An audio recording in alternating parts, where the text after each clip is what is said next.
And welcome, everybody. Thanks for joining us. My name is Scott Williams. My pronouns are he and him, and I'm the Executive Director of Spectrum, Waterloo Region's Rainbow Community Space. And as we're starting, I just want to offer a land acknowledgement. Um, Spectrum acknowledges the truth that we are situated on the Haldeman Tract, which is the traditional land of the Haudenosaunee and Mississauga Anishinaabe Nations. We also recognize the Chinootan peoples of what has come to be known as the Neutral Nations, a people entirely eliminated by the colonization of this land. And we also recognize that land acknowledgements like this are sort of only performative unless they're accompanied by some kind of action. So Spectrum is working to decolonize the organization. We have a new board member who is an Indigenous Two-Spirit woman who's helping us with that process. And we're also very soon going to launch a new program for Two-Spirit and Indigenous queer people. So just the beginning of the work, but we're heading in the right direction, I hope. So thanks again for joining us. And I would like to introduce William McBay, who is a certified financial planner, chartered life underwriter, certified health insurance specialist, certified executor's advisor, and a chartered financial divorce specialist. He's the author of a book called Myths and Truths of Financial Planning Throughout Your Life, a book that promotes Canadian financial literacy. And he's joining us tonight to talk with us about the importance of wills and financial planning for 2S LGBTQ+ adults. So thank you. I will pass things over to Bill. Excellent. Thanks, Scott. And thank you everyone for having me here tonight. It's a tiny group, so it's going to be great for interactions and interruptions, questions, and so feel free. I love Jim's got his camera on. If you want to turn your camera on and be part of this, like, let's do it. And if not, I can totally appreciate that as well. But today we're talking about where there's a will, there's a way, and basically the idea of will and estate planning is something that nobody likes to do. And I'm going to hold up my nerd card and tell you that I love to do it. The reason why will come very clear shortly, but I just wanted to get some housekeeping out of the way. So 100% of what we talk about tonight is private and confidential. So if you want to talk to me through a Q&A, feel free to. I'll respond to everyone after the event if we can't respond during the event. And of course, it's an educational event only. So if you would like to have a strategy session for yourself afterwards, then feel free. You can reach out to us and we can get together and talk about your individual situation. And of course, that comes as a complimentary session due to our relationship with Spectrum. So just want to throw that out there at the beginning so you know exactly what's happening. Let's see if my mouse is going to work here. Here we go.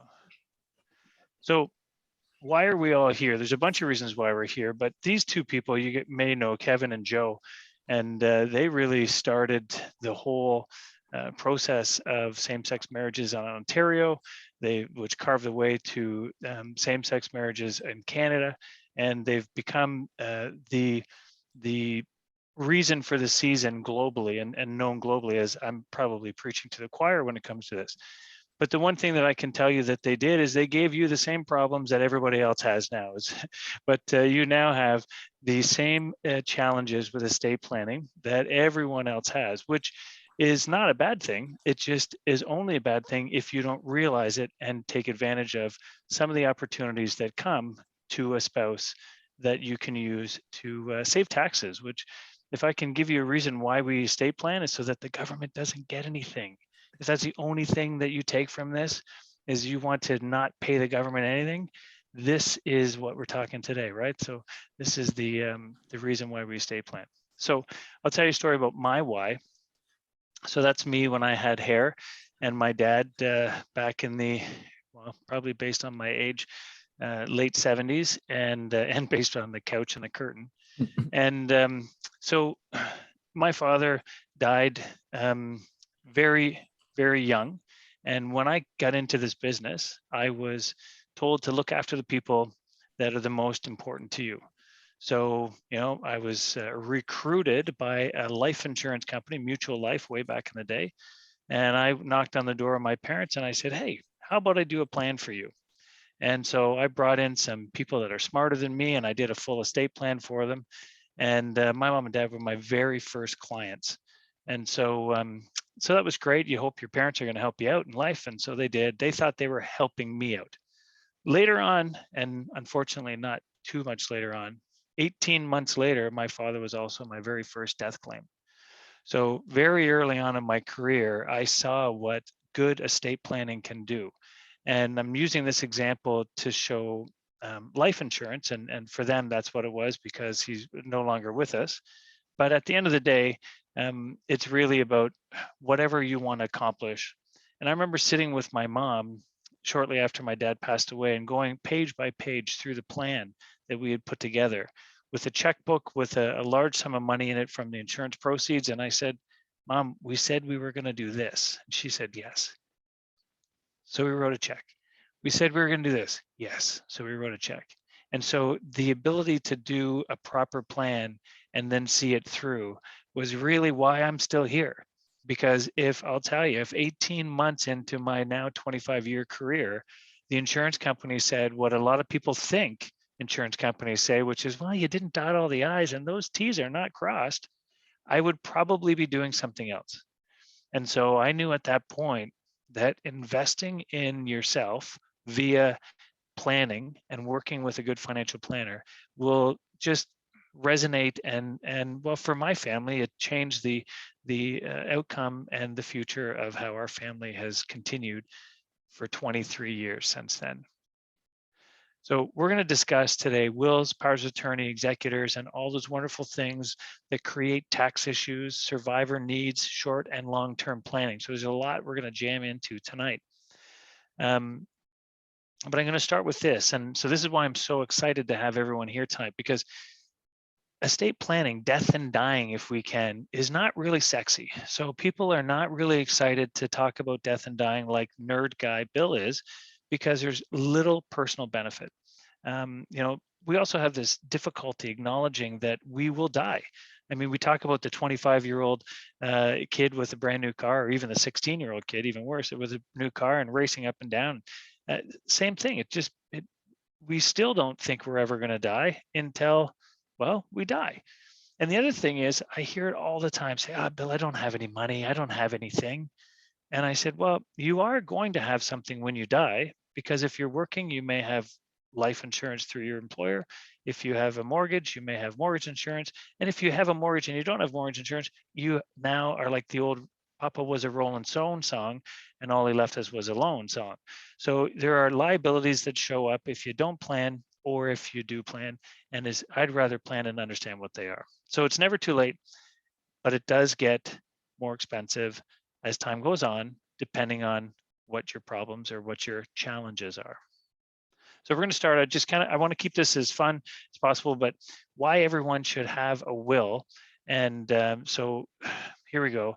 When there's a will, there's a way. Or is it because the first four letters of William, believe it or not? Or does it because you want to save taxes or manage your family's crazy person? And I should suggest that if you don't think you have a crazy person in your family, it might just be you. So just keep that in mind. And the last chance to tell people what to do. So what is the answer? It's the last chance to tell people what to do. So for my ex-spouse, this would have been a great thing, because always looked for an opportunity to tell people what to do. But from an estate planning point of view, it is really your last chance to say, hey, by the way, I want this person to get this person not to get this. We're going to pay the government as little as possible. And I don't want this open casket thing. And I want to be cremated and put me in a nice pond or whatever. You get to do it. So if that's the only thing you get out of today, I've accomplished my job. So basically, a will tells you and those in charge of your assets how to distribute them. So why is it important? Because it can ensure that your personal wishes are followed once you die. And anyone who has personal assets or children should have a will. Okay. And I'm just going to say that again, personal assets or children. I get a lot of, well, I don't have kids, I don't need a will. Well, I don't have a lot of assets, and I'm looking at their young child. Or even yet, here's the thing. Well, we're thinking of adopting. Okay, good. But we haven't adopted yet. We'll just wait till then. I'm like, oh, so that's good. So you guys have a lot of time on your hands right now. You're going to wait till you have a child, and that's going to give you extra time to plan your estate. Don't think so. You may want to do this now while you still get full nights of sleep. So the reality here is that without a will, the courts step in. So today in Ontario, if you died without a will, Dougie Ford is looking after your stuff. Okay, maybe not Doug Ford, but his people are saying, guess what? We'll look after this. So the name for dying without a will is to die intestate. And there is an intestate tree that we'll talk about later. So it's not like all your stuff gets put in a storage bin and then Storage Wars as an episode on people's dying and their stuff. They do go through and they look for a spouse, they look for a child, they look for a parent, they look for brothers and sisters. And if you go out that tree enough, you're going to find crazy. So the will can provide you security of knowing that your wishes will be carried through after you die. So who's going to look after the kids? Who's going to manage your estate? And who's going to get your money?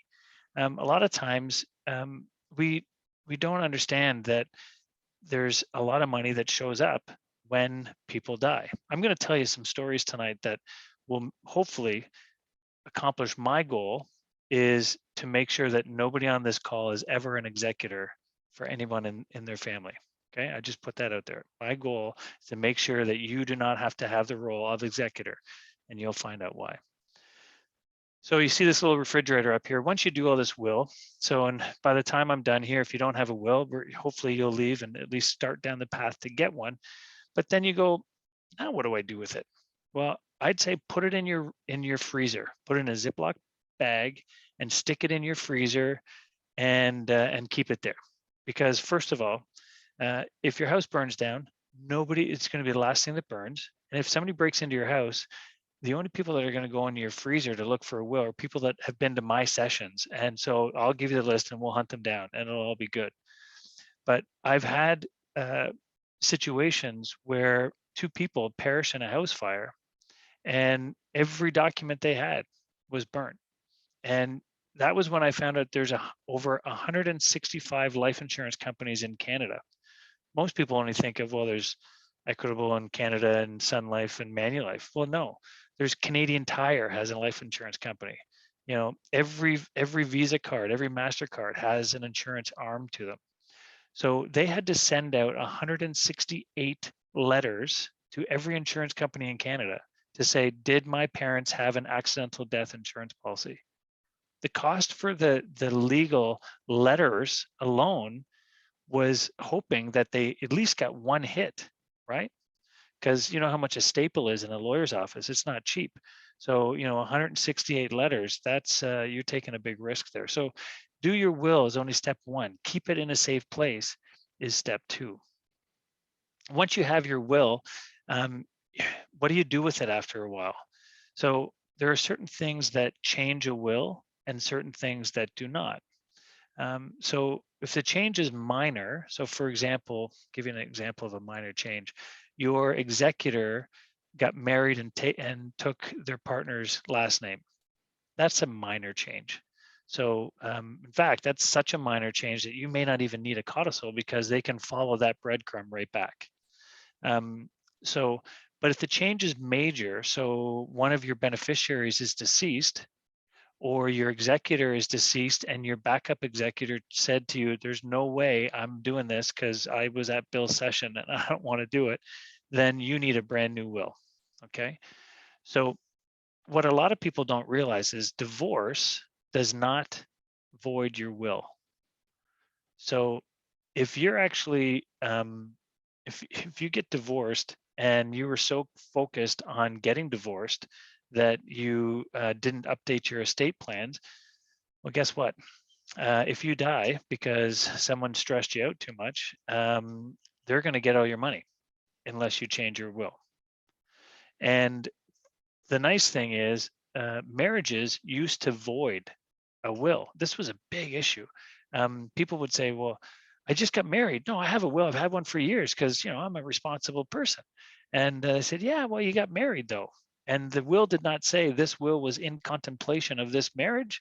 It's void. Well, they just changed that. Whew, bunch of bullets dodged.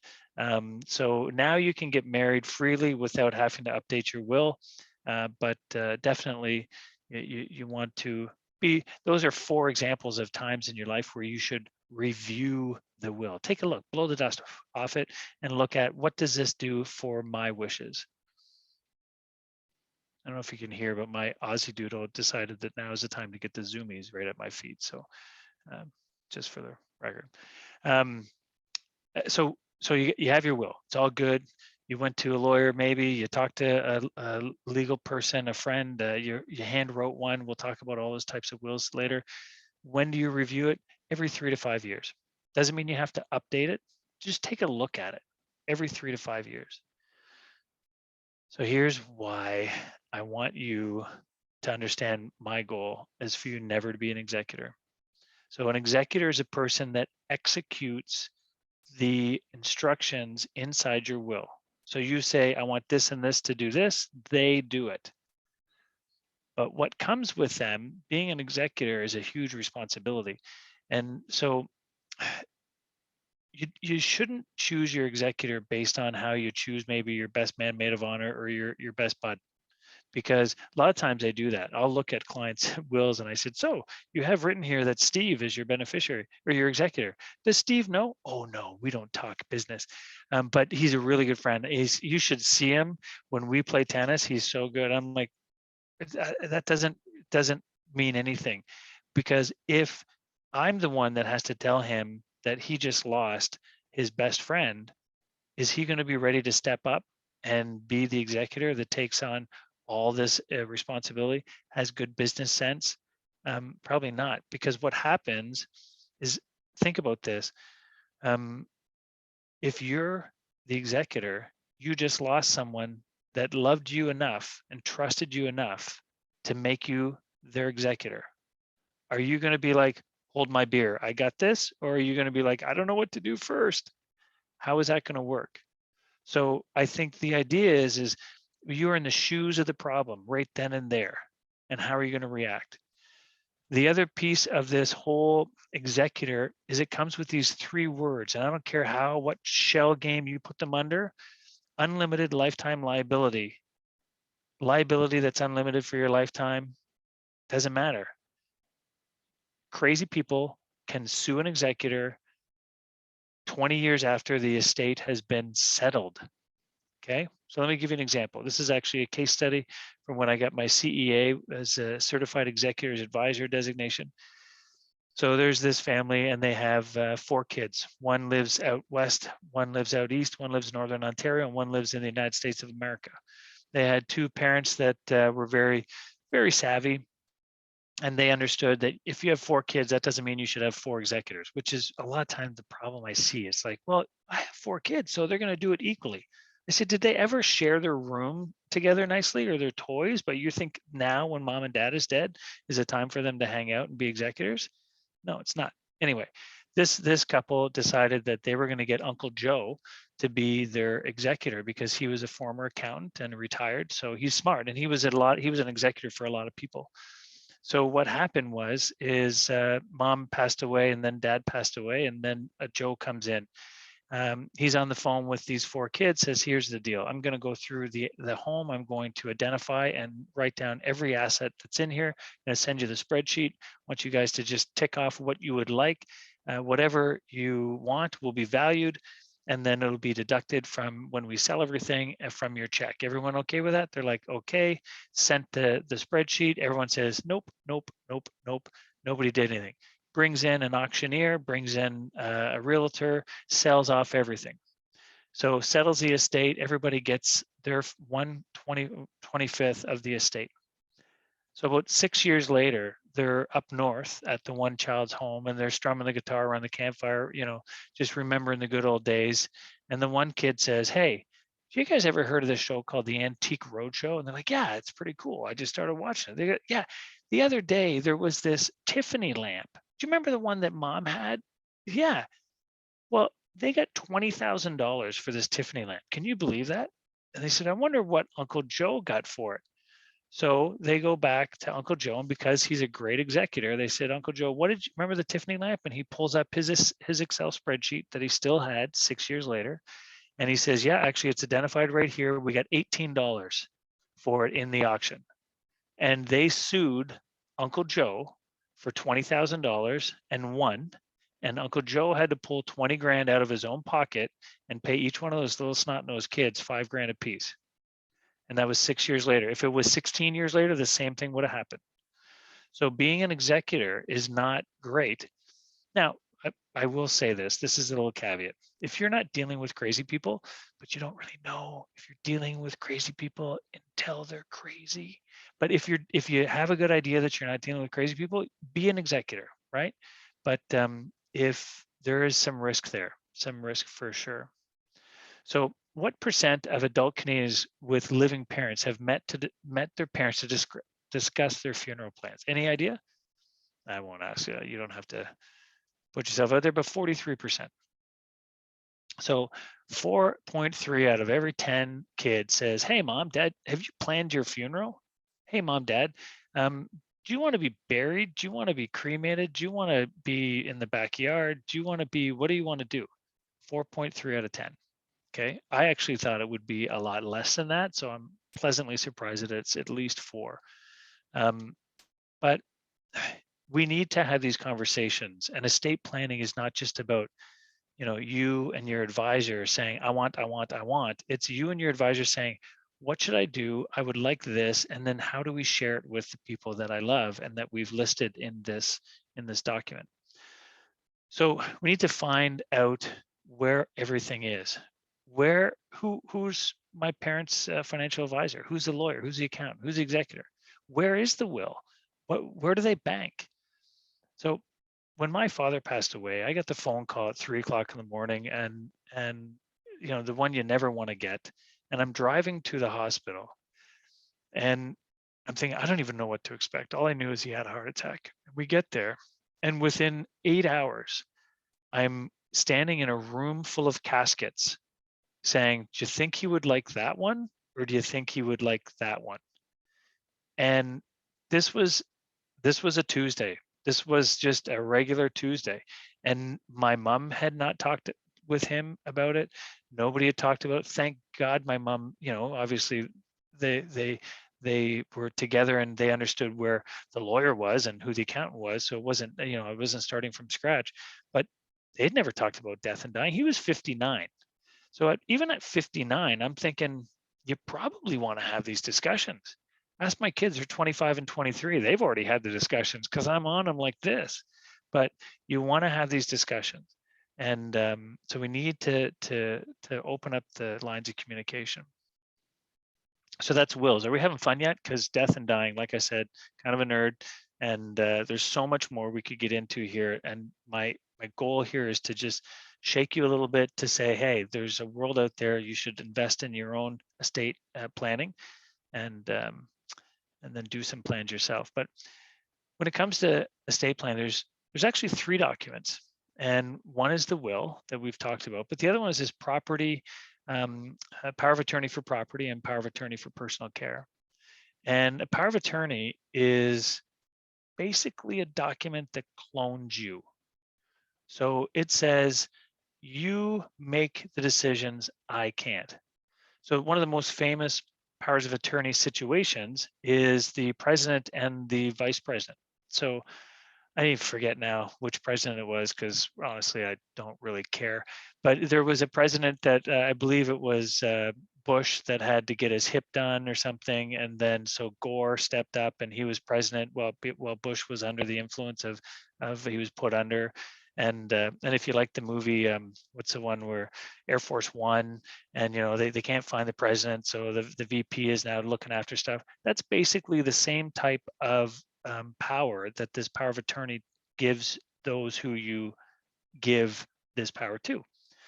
So, but there's 2 of them, right? There's the power of attorney for property. So the power of attorney for property says, hey, if Bill doesn't have capacity, under the influence or undue influence, whatever the reason, the one that we hear most often is dementia Alzheimer's, unfortunately, or unfortunate drug-induced coma, something that makes them not be able to make their own decisions. I will make the decisions for, do we have to sell their assets now? Do we sell the cottage? Do we take out more RSPs? Do we do whatever we do? That's the property one. And then there's a personal care one. And the power of attorney for personal care will be the one that says, do not resuscitate, save the body for science. You know what? No, we're going to freeze them until there's a cure for this, whatever that is. And so I pointed out that way because not always are these going to be the same people. So if your power of attorney for property is an accountant who is very numbers driven, it says, okay, we got to sell this because we got to get this invested and we got to have the money here if they live too long.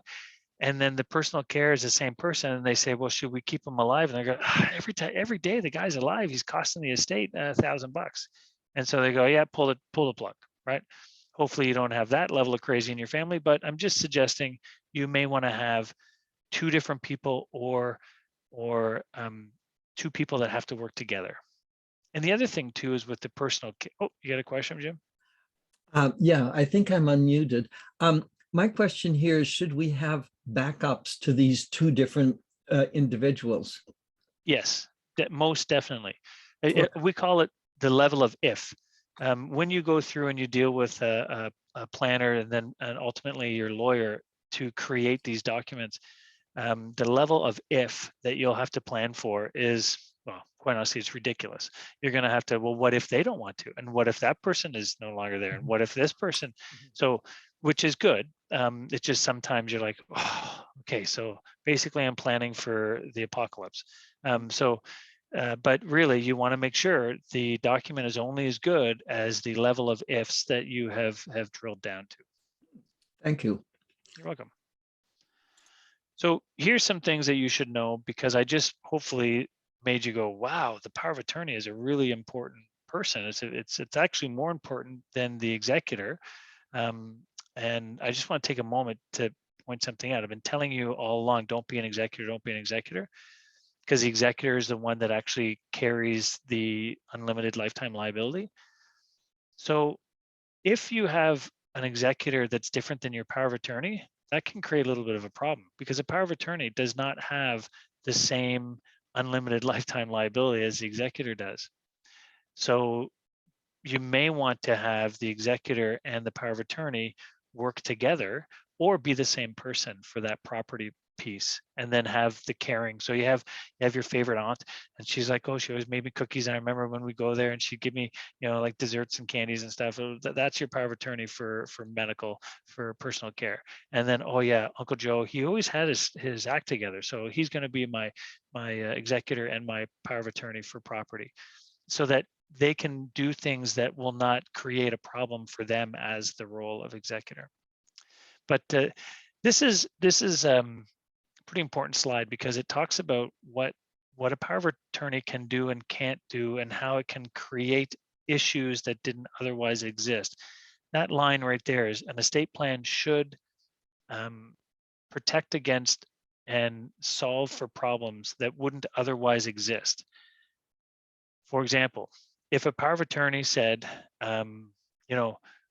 mom or my partner or whatever is incapacitated and they have money in the stock market, we have to get that money out of the stock market. It happens to be in their tax-free savings account, so we have to get it out because the market's going to go down. So, and they're thinking they're doing a great job, so they pull it out in cash and they put it into a bank account that that person had, not the power of attorney, but the actual person they were acting on behalf of. Well, a bank account goes to the estate. The TFSA, tax-free savings account, had beneficiaries. So you just took something that would not have gone into the estate, would not have created a probate tax issue, and you gave it to the estate, and you said, please probate it, please charge me tax on it, and please make it very difficult for me to get at. So they can't change beneficiaries, which means if a power of attorney wanted to do the right thing, they'd say, we're going to get them out of the market, but we're going to keep it inside that account because it has beneficiary designations there. Awesome. So we can reduce risk. But they can't say, actually, you know what? I'm the power of attorney and I have 2 siblings, and one we don't really like that much. So we're gonna, and mom had all 3 of us equally on that TFSA. So I'm gonna just pull that money out and put it into this new account that has just me and my good sibling on it.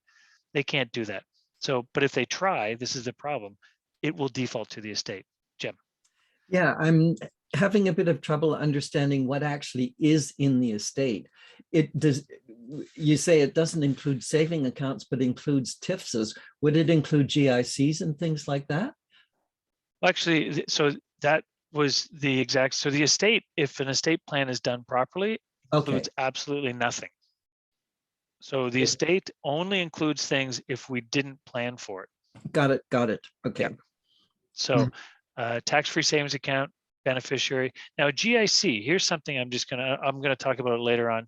So I'll talk about it later on. So anyway, with disregard, wait for it. It's coming later on. Mhm. So let's talk about a financial plan. So what is a financial plan? Is it writing down all your wants and running out to purchase them? That's a plan. Is it a living, breathing document? Is it vacuuming the couch, looking for spare change? Maybe using Google Maps to find the closest lottery ticket retailer, or none of the above? I'm going to help you out. It's a living, breathing document. And what I mean by that is when you create a financial plan / estate plan, it's not something you print and go, hey guys, I did my estate plan. It's all good. You know, people do that with budgets and financial plans, and it's the worst thing you can do. And it's because we don't want to do it. We don't want to do it. So once we get there, it's like, I did it, and then we move on. But so what should you not put off and always try to do right away? Is it buy a Tesla? It's good for the environment. Create a financial plan. Get a nice facial. Good skin is great. Put on clean underwear. That's one from my mom.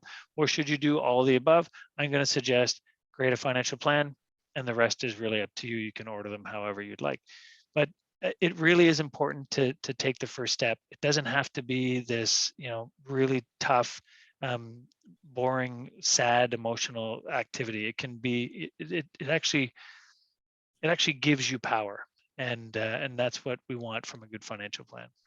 So when should you create a financial plan? So is it after eating the worm at the bottom of a tequila bottle, after doing the worm at your cousin's wedding, after being upgraded to first class on Swoop or Flair Air, after any major life event, or from the last question, of course, it's after major life events. And so we've had a lot of these lately, right? COVID was a major life event. The increase in the value of all of our real estate, if you were lucky enough to have real estate during this, was a major life event. The ability to work from home versus having to drive in every day, and that's a major life event. That's a huge change. But we just think about, oh no, I am in the grind. I will keep moving on. That's when you stop and go, how does this affect me and where I'm headed with my goals? So if we were to look at the survivor need, so what this is about is more or less life insurance. People say, well, how much life insurance do you need? And is that part of an estate plan? And, why do people always talk about life insurance? It just sounds dirty. And well, I'll say, here's the thing. There's the money you need immediately upon dying. The cost of death in Canada is about $20,000. You can have more if you have, a band and whatnot, a life party, a celebration of life. And let's be honest, those crusts don't cut themselves off those sandwiches. So you have to, it costs money to die in Canada. Then there's the future income needs. If you have a surviving partner that you need to provide for. So if there was a differentiation in your income and this person is taken away, then we may want to supply some income to top this person's income up. So we figure out what those two amounts come up to, and then we minus the amount of assets that we've grown. So what is your TFSA? What is your real estate? What is all your assets? And then if there's a surplus, you don't really need life insurance. And if there's a shortfall, then we determine what you want to cover from that. And that's the basic of basic estate plan from an insurance standpoint. So taxes at death. So when you die, your estate becomes a person, basically. And that person, the estate of Bill McBay, needs to do its own final tax return. And so what happens is everything that you have becomes I don't want to say it becomes taxable, but it becomes subject to tax. And some things they're subject to tax is 0, right? And some things are subject to tax is 100%, meaning it's taxable. 100% of it is tax. Doesn't mean you have to pay 100% of the tax. So there are situations where if somebody passes away and there's this huge amount of taxes that's owing in that estate, that you can actually use a spousal RSP to reduce the estate taxes at time of death. So let me just take a second to go through that. So your partner passes away and had a whole bunch of real estate investments that the taxes were triggered. And so you're just like, I didn't realize that I'd have to pay tax on this. And you're like, I don't want to pay tax, but there was a life insurance policy that got paid out. So you can take money from the life insurance policy and purchase a spousal RSP, assuming they have the room, and you can reduce that tax down to 0.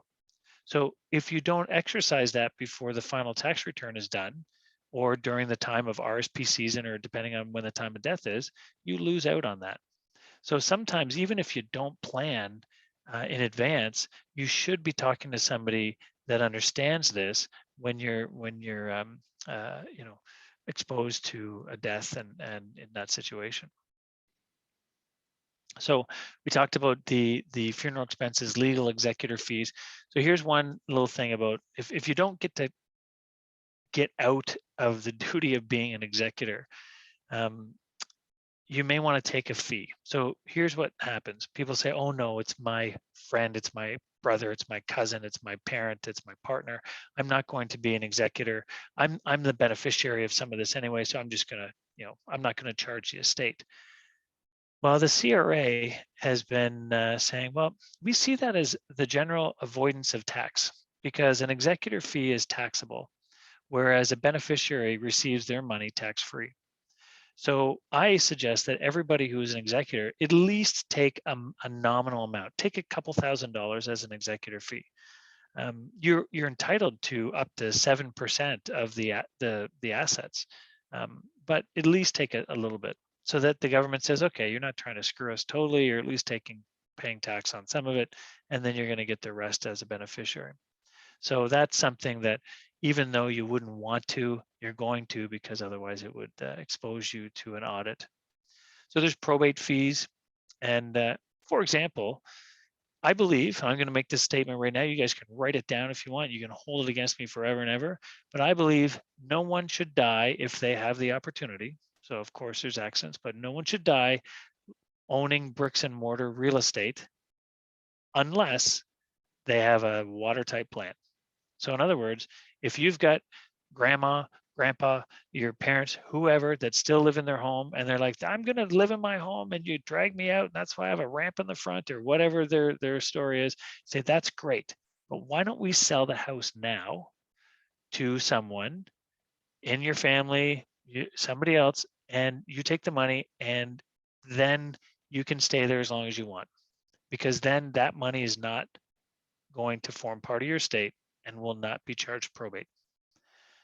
The primary residence in Canada is tax-free. So for those of us living in Waterloo Region, which we're blessed to be in Waterloo Region, our real estate just, if you owned it in 2018, the value has doubled since then. And we pay 0 tax on it. If your estate, however, pays tax, they have to pay probate. Yes. Yeah, I think I must not have been paying attention.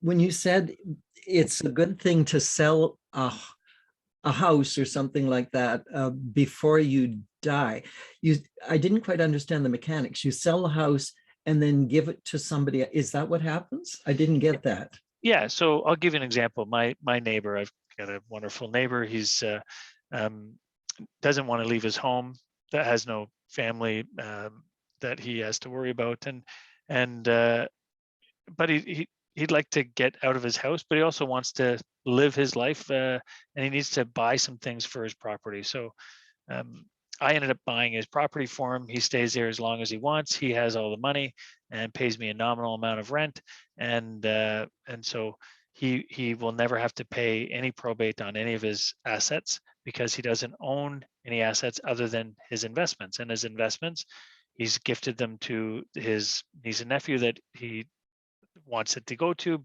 prior to him passing away. The rest is all in beneficiary designated assets. So he saved some probate and also got, a new TV and a nice ramp and a new deck and a whole bunch of other things. So his creature comforts for the last, hopefully, very long time in his life are going to be good. So you're saying that somebody else owns the place, but you're continuing to live in it? Yeah. So he pays this amount of rent just to satisfy some things, gives Okay. me the ability to tax deduct the interest on the mortgage, and he doesn't have to pay any probate. His executor now, the job of his executor is basically just show up and wear black and don't smile for 3 days. There's not a lot that the executor has to do because he's done it all in advance. Thank you. No problem. Be Rye. Hi. I have to say, I was laughing when you said, don't become an executor. So I have a personal question. Certainly. My father died in December, I'm sorry. and he named me as, well, thank you. He named me as executor, Mhm. despite the fact I told him I didn't want to be. Yeah. Anyway, so I'm the executor, but I'm also the totally beneficiary of Okay. the estate. And I'm in the process of doing all the things you're talking about. Yeah. So I was wondering, since I'm the beneficiary of most of the estate, and you said an executor can take up to 7%, Yes. and should, but what should I take in that situation where the beneficiary and the executor are the same person? Well, first of all, I want to point out you are the one example, not the one, but you are a good example of when it's okay to be an executor, as much as it's still a crappy job. And unless, of course, your father had some other children that you don't know about and they're just waiting in the corner. But let's hope this isn't a Maury Povich show. So you are the one situation where it's all good. Now, to take the executor fees, you don't have to take 7%. You could take up to. I would just take a relative amount. So a couple $1,000.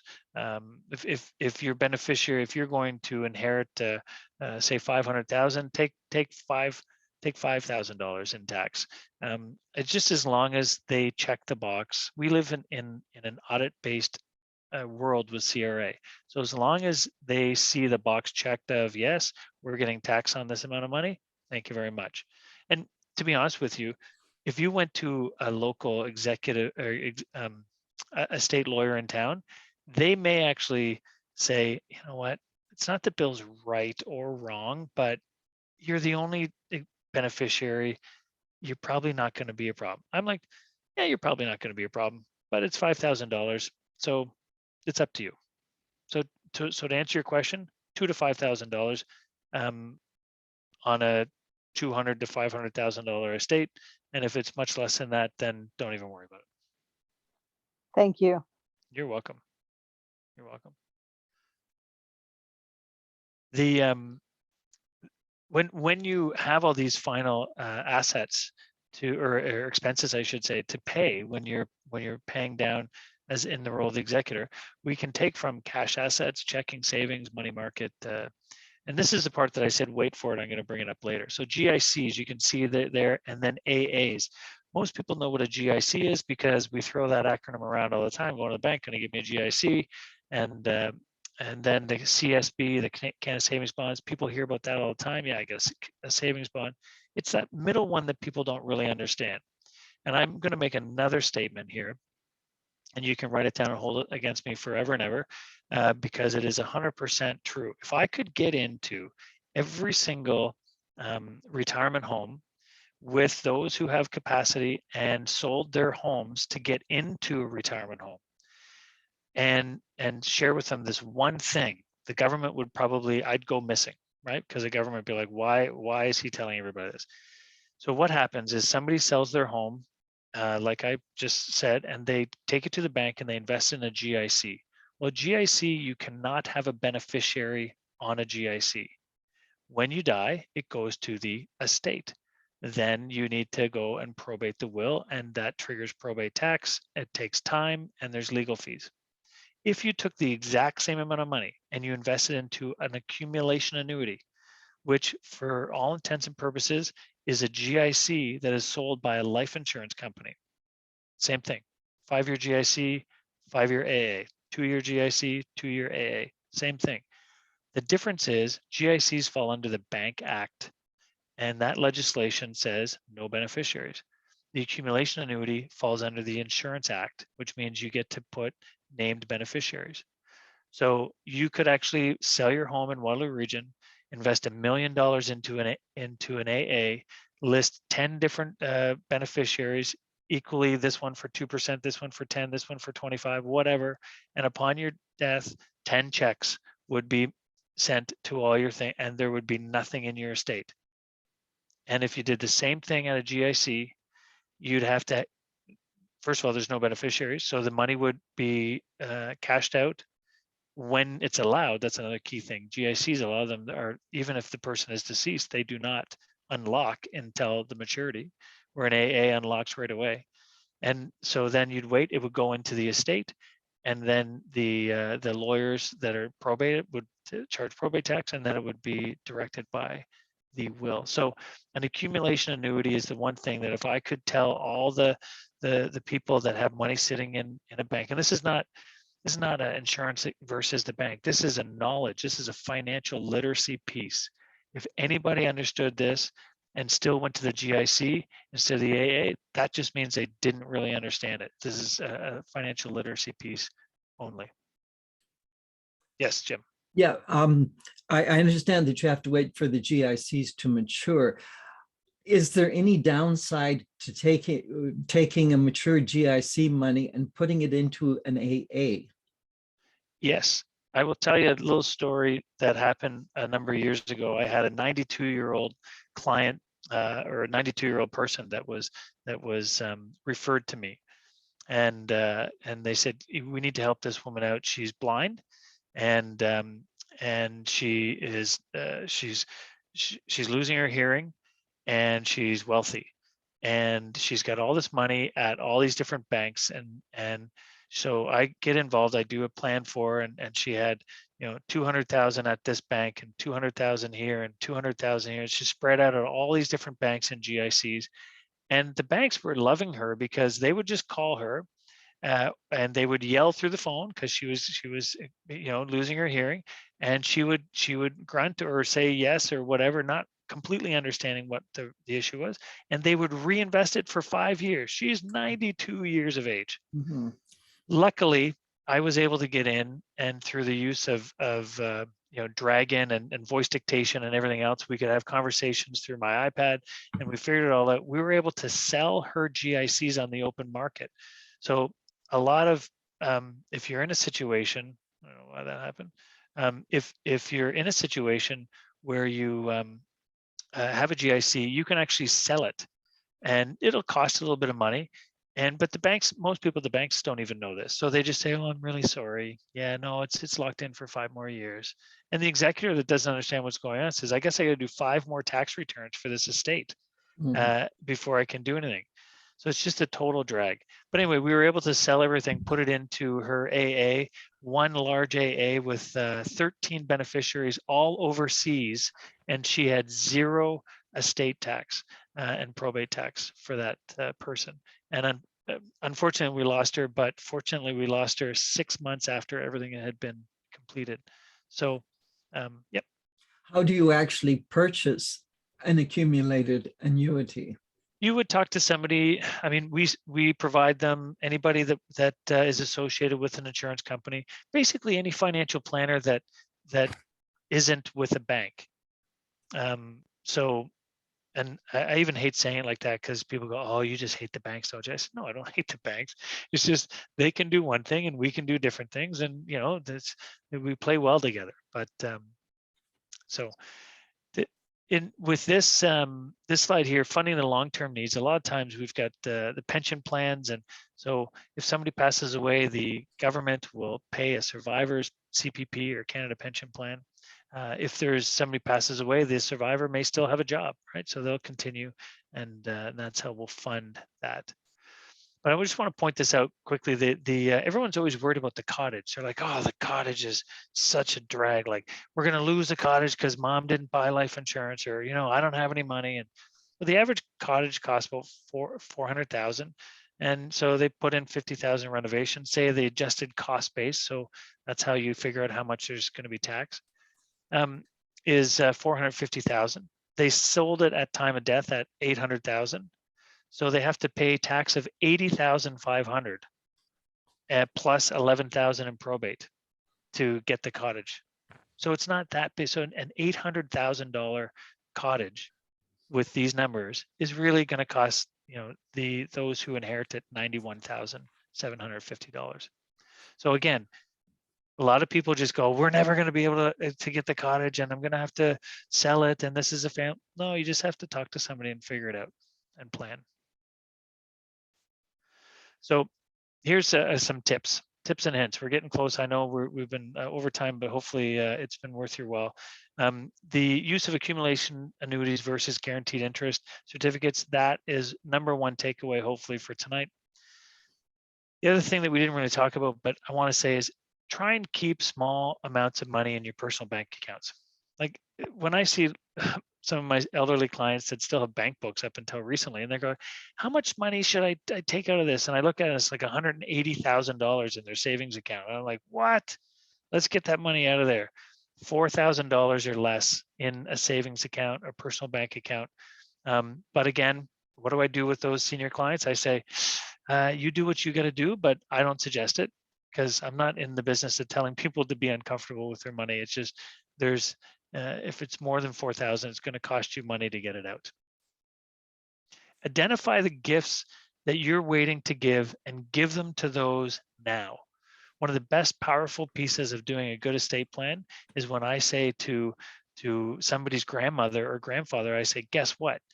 We've just identified you don't need this much of your estate, because even if you have this healthcare need, even if you have this, you don't need it. So why don't you take all your grandchildren and your children on a Disney cruise? And they're like, what? I can't afford that. And I said, yes, you can. So, well, I want to leave that when I'm dead. I'm like, that's a great idea. Why don't you just wait till you're deceased, the woman that they love the most, and then they get this money and they're like, why does grandma want to take us to Disney? No, do it now so you can see the smiles on the face. I had this one client that she had this violin that was supposedly worth a whole bunch of money, and she says, I'm going to give it to my niece. And I said, that's great. Well, why don't you give it to her now? Oh, no, it's worth a lot of money. And I said, it's sitting over there. And I don't know much about stringed instruments other than the fact that your house is really dry. And I don't think that's good for it, is what I'm saying in my head. And, it's kind of like a cigar. You need a humidor for them. And if it's that good, it's probably destroyed by now, but forget that. I said, well, wouldn't it be nice for you to sit in the front row and watch her play it and smile, instead of sitting in, your kid sitting in the front row watching her cry through her symphony show because she finally got to play the thing that grandma gave her. I said, we got to get over that stuff. The other thing is you can give it away, and guess what? It's a gift, and the government's not going to take any money from you. So the picture there, I just want to point out, because this happens a lot. They're like, oh, that picture over there, I've given that away to my niece already. And I'm like, well, no, it's on your wall. Well, no, but on the back, there's a sticker that says it's her. So when I'm dead, it's her. So I'm not going to pay any tax on that. I said, actually, you are, because the definition of gifting somebody is where it shows up on the insurance.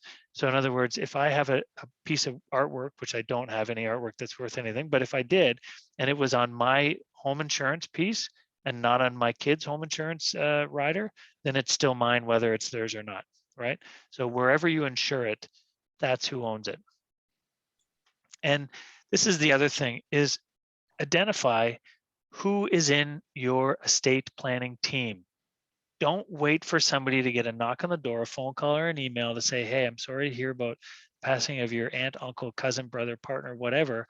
By the way, you're the executor with this person here who you may not like because the will was done 16 years ago and they never reviewed it. And right, so tell people who they are so there's no surprises. This is a big deal. And it wasn't a big deal even 25 years ago when I started, but it is a big deal now. Do you know how to download or cancel a Facebook page? So when I said about executors having unlimited lifetime liability, here's an example of how that works.